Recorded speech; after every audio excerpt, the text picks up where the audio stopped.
Yeah, more of this. Alright, cool. So, another YouTube video. Mindset episode 6, I think, is this episode. Anyway, this is a deck building episode. So, deck builders, yay, or if you don't know how to make your deck fair, like, if you don't know how to improve your deck, this should hopefully help. Now, whenever Jeff Jones tops, this is really a terrible segue, but whenever Jeff Jones tops an event, he normally will upload onto Voltage Gaming his deck profile, and I like to listen to his profiles because he is one of the best deck builders in the game, self-proclaimed, and other people claim it also. But here's the thing he always says is, good hands are better, bad hands worse, talking about specific cards. Now, the first time I ever heard him say it was when he was profiling his Harpy deck, and when asked why he didn't play Summoner Monk, he said, well, Summoner Monk is great when you open up the sign, and you have that combo. Whenever you don't open up any other Harpy ladies, and you open up all of the traps, it's terrible. It makes your bad hands worse, and then your good hands better. And he tends to stay away from those kind of cards, because there's no point in making your good hands better. Your good hands are already good, and then making your bad hands worse, because if you make your bad hands worse, you're most likely not going to win those games where your hands are poor. While if you make the right decisions and you open up a bad hand, you can still win, potentially.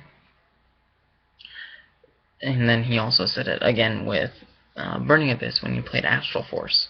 When he decided not to play Astral Force. Because if you open up the Tour Guide combo, it's great, you make a first turn plays with it. But whenever you open up a dead hand of like a lot of traps and stuff, it's very inopportune.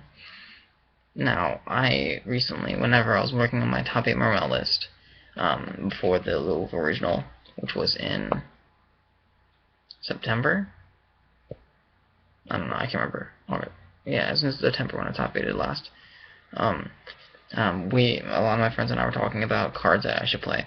And, it came to my attention this card, Vanity's Fiend. Now, this card was very, very good in theory. At the time, Shadol's Burning Abyss and Satella Knights were the most popular. They still are, but Satella Knights are kind of fading away. But, a lot of people were playing like the artifact variant of Shadol's without the Light Sworns. And then, they were playing Burning Abyss with like triple Astral Force and stuff. And I was playing Mermail at the time. And this card dropped on, and I was making lances. So this card dropped against Burning Abyss. All we had to do was just keep the lance and protect it with a lance. Because then it goes to 1600, and their biggest guy, only their biggest guy can attack over like that. And in which case, yeah, but they had their biggest guy plus like a trapper or something like that they had to activate on their own turn. So it's very inopportune for them to, like, that's a very poor scenario. And in which case I would have probably built up advantage. And then be able to recover from that easily. And then against Shadol's, it's an auto win. They had to set a dragon or a Squamata, in which case I can just marksman it away. And I'd much rather than pop a back row or send an extra Shadol because it doesn't deal with this problem. So, but that all sounds great, doesn't it? Like, it's so good against all those decks. But think about it in hands where like you open up Undyne and a Pike and a controller or double controller or like those like heavy Atlantean no discard outlet hands. Imagine if you had this in that hand too. So you open up like a marksman, a heavy infantry, 2 controllers, and a Vanity's Fiend.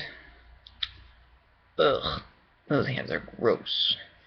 Like when you open up the hands like a Teus and a Gund and a Pike and a Megalo and then a Vanity's Fiend on top of that, oh my god, that's the craziest. It makes that hand better, but it makes those terrible hands way worse. So I did not play the card because it does make those terrible hands worse. It's something you should consider when making main deck decisions. Same with not necessarily Supply Squad. Supply Squad does that though. Like if you open up no monsters and you're playing Burning Abyss with no monsters and you see the Supply Squad, you're like, this bad hand is worse now. Same with Yangzing, and I hate Supply Squad and Yangzing. I'm just throwing that out there. I'm currently working on a Yangzing list. That's the deck I intend to play at the next regional I go to. I hate Supply Squad and Yangzing.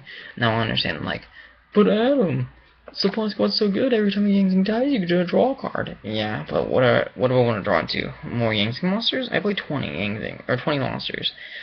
I don't want all those extra draws. Like, it doesn't fuel my deck. I play, okay, my monster count is 20 right now, my spell count is 3, and my trap count is 17, and Yang Zing. It's a lot of traps. I like traps. But that's the current list. It's probably going to change as soon as Next Challengers comes out. I think the deck becomes infinitely better when Next Challenger comes out. But I digress. Making card decisions really matters. Like, people playing, I'm trying to think of, like, cards that would pertain to this. I don't know, like, I can't think of too many examples off the top of my head because I didn't prepare too many past this. But whenever you're making a decision for your deck, like a new decision, you should always consider, if I open this up in my bad hands, is it going to make it any better, or is it just going to make that bad hand worse? And that's a real decision you have to make. But yeah, thanks for watching the video, guys. Give it a thumbs up if you liked the video and understood. Give it a thumbs down if you hated it and you thought I was stupid or something. And then also subscribe, wherever the subscription box is. I really need to learn where to point. And then also comment below what you guys would like to see next in my mindset videos, because I'm really open to suggestions. Oh my gosh, I can't speak English. I only have like 8 or 9 left before I actually run out, so I need to get those rolling. Yeah, thanks guys for watching, and definitely stay tuned for more mindset videos.